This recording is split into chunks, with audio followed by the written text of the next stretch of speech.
Welcome to Thinking Unchained, the podcast that unchains your thinking. This is a space where ideas stretch, breathe, and break free from the ordinary. I am your host, Byron. If you would like to read today's essay or download a PDF version, you will find it at my website, thinkingunchained.com. I am grateful you have decided to join me. The title of today's essay is Weekend Nurse Leadership. Nightingale. Florence Nightingale. That is it. A singular figure whose name has become shorthand for an entire moral horizon. We call her the founder of modern nursing, but that phrase barely captures the magnitude of what she did. She reimagined care as a discipline, a science, a social force. She fused compassion with statistics, ethics with systems, and in doing so, she altered the trajectory of human health. Nightingale knew that preserving the status quo was simply another form of stagnation. She reshaped the nursing profession not because she was granted permission, but because she seized responsibility and led the way. And yet, after her, a silence, or at least the absence of a figure who reshaped the field with comparable scope. Why? Is it because no one has stepped forward with that rare combination of vision, defiance, and intellectual rigor? Or is it because the structures surrounding nursing, political, institutional, cultural, have learned to prevent such figures from rising? If it is the former, we must ask what conditions extinguish the emergence of leaders? What happens to a profession when its brightest minds are overworked, undervalued, and absorbed into machinery that rewards compliance over initiative? What does it mean when the system produces practitioners but not ambassadors? If it is the latter, if suppression is at play, then the question becomes even sharper. Who benefits from a nursing workforce without a Nightingale? Who gains when the largest body of healthcare professionals remains powerful in practice but muted in influence? Oppression is rarely loud. More often, it is procedural, bureaucratic, disguised as an efficiency or professionalism. Perhaps Nightingale was not merely a person but a rupture, a moment when moral clarity collided with historical necessity. Such ruptures do not appear on command. They emerge when a profession reaches a threshold where silence becomes untenable. The question then is not simply why no one has stepped up, but what kind of nurse leaders will seize responsibility and lead again, as the founder of modern nursing once did. The marginalization of nursing did not arrive with a single decree. It arrived through a century of small decisions, each seemingly rational, each one quietly consequential. A committee vote here, a budget adjustment there, a policy revision framed as streamlining, a scope of practice debate shaped by those who already held the microphone. None of these moments look like oppression in isolation, but together they form a gravitational pull, subtle, steady, and powerful, drawing nursing away from the center of healthcare's moral and intellectual life. And yes, society absorbed this shift. Patients began to see nurses as the ones who carry out orders rather than the ones who assess, diagnose, plan, implement, and evaluate. Protocols were meant to standardize care, to reduce variation, to protect patients, but over time they produce an unintended and profoundly damaging consequence. Nurses became script followers rather than knowledge bearers. The very tools designed to support clinical reasoning slowly replaced it. A protocol can guide care, but a protocol cannot see a patient. Only a nurse can do that. Yet, in many institutions, the moment a nurse steps outside the script, even for the sake of the patient, the burden of proof shifts violently onto them.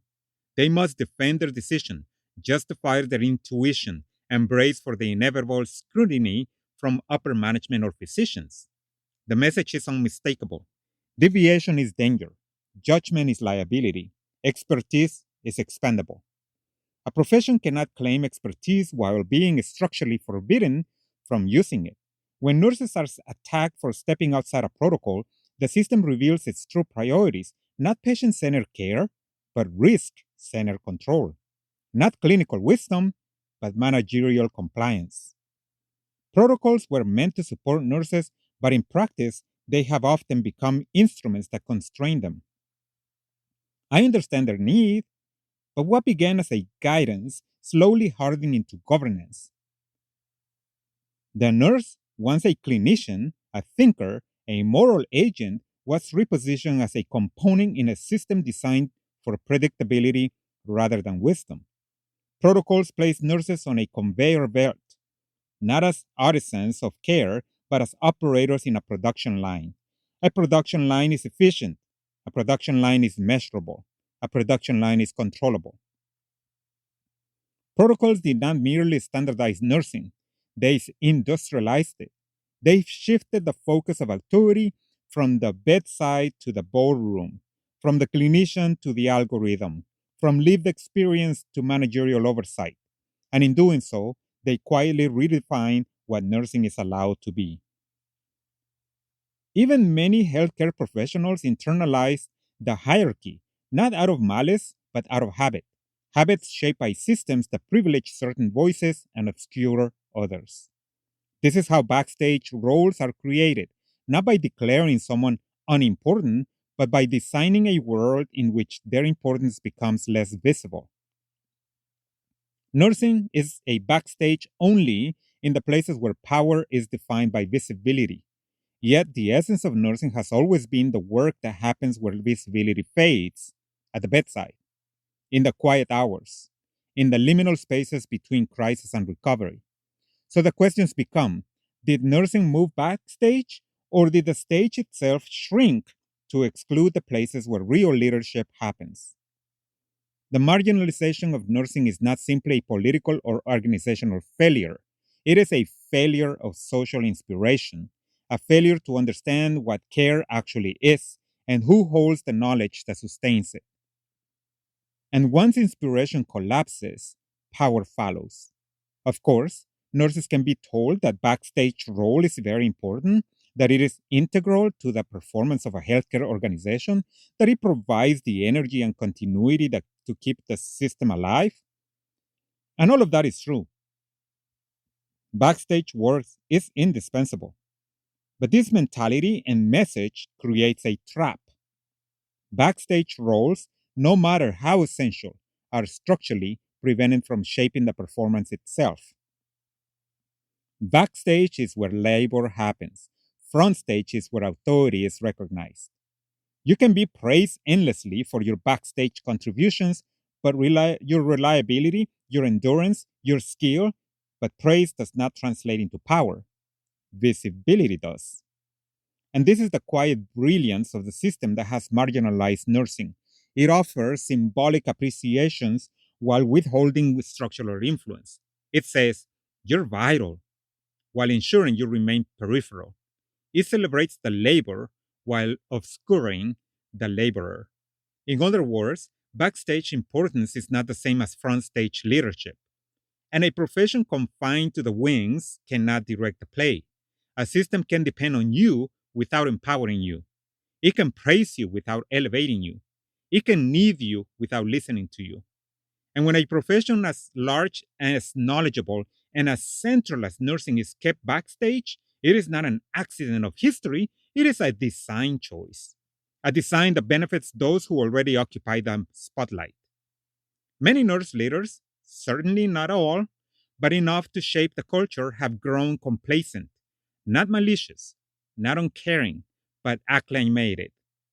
They have become so accustomed to crisis that crisis is no longer registered as crisis.